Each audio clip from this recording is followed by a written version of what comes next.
So, what was the journey of looking for these giant snakes? Of looking for anacondas? And Well, what are anacondas? anaconda is the largest snake on earth. So you have reticulated pythons in Southeast Asia. They're actually longer, but anacondas are these massive boas. They give live birth. And unlike a lot of other species, so an anaconda starts off, a little 2-foot anaconda, just a little thicker than your finger, a little baby. And they're food for cane toads, herons, crocodiles, you name it. They're pretty harmless, defenseless. But as they grow, they're eating the fish, they're eating the crocs, and then they grow a little more and they're eating things like capybara and they're eating larger prey. And then at the end of their life, a female anaconda, you're talking about a 25, 30 foot, 300, 400 pound snake with a head bigger than a football. And these things, that means that they impact the entire ecosystem, which So is very unique. Moves up the food chain to become basically An apex predator. Yeah, apex predator. Yeah. The apex predator of the rivers. And so That's so interesting. It's just eating your way up the food chain. eating your way up the food chain if you can survive. And like they're constantly at war with everything else. But so I showed up in the Amazon. I was like, so where are the anacondas at? Yeah. And they were like, oh no, it's not like that. They're like, it's you have to find these things. They're subterranean. They're living in the special swamps. People kill them.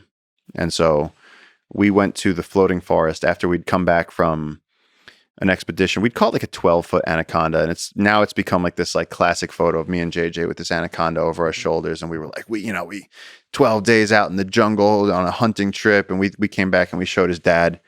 And Santiago looked at us and he was like, that's the smallest anacondita I've ever seen. He's like, you guys are pathetic. Oh man, 12-foot. And he was like, look, you go.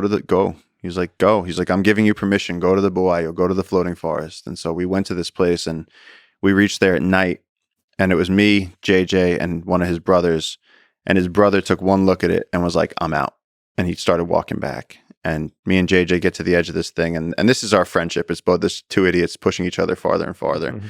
And like I like put a foot on the ground and it all shook. Mm-hmm. And the stars are reflecting on the ground. And what we realize is that it's a lake with floating grass on top of it. Yeah. And there's islands of grass floating on this lake, very Life of Pi.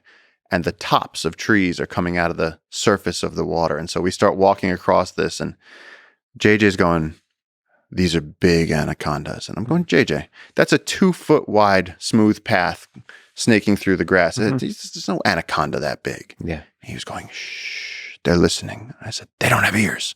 He goes, they're listening. And it's like, we're walking. And then it's like, maybe it's like 1 a.m. or something. And it was just like one of those moments where we saw it at the same time. And we're standing by the tail. And the snake was so big that, this must have been a 25-foot anaconda dead asleep with a probably a 16-foot anaconda like sprawled across her. Mm-hmm. And they're laying in the starlight, and we're floating on top of a lake, standing there in the middle of the Amazon. And JJ I could feel the blood drain out of his mm-hmm. face.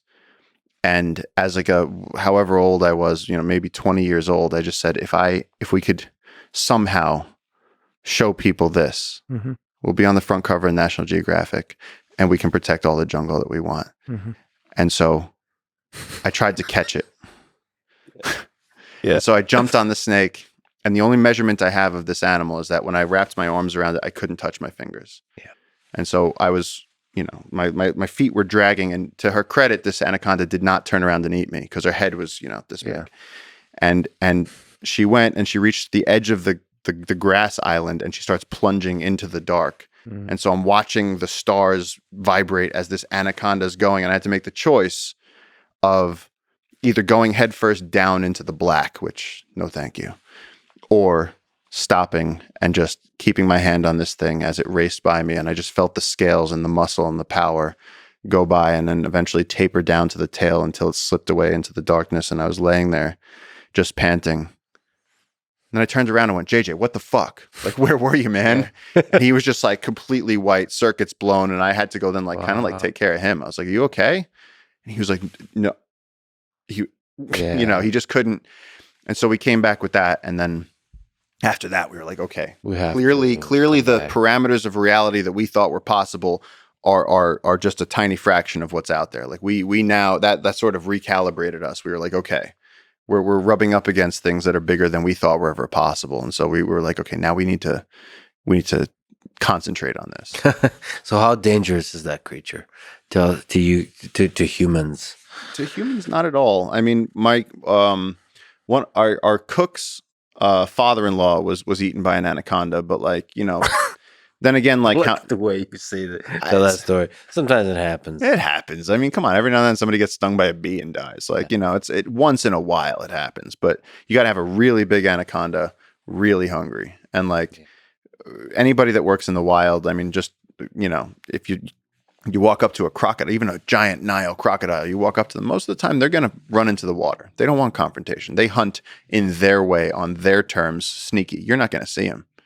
And so with an anaconda, it's like, yeah, the guy who got eaten, like if you're drunk and you go to the edge of the water and you go for a midnight swim by yourself in an Amazonian lake, I mean, whose fault is that? But if you jump on an anaconda, try to try to hold on, then you're safe. Apparently, I mean, I think at this point we've, the research we've done, I think I've handled or caught, over 80 anacondas in the field, and not one of them has bitten me. They always choose flight over fight. They're like, just leave me alone, let me go. I'm just going to crawl under this thing. They're not an aggressive animal. I mean, no snake.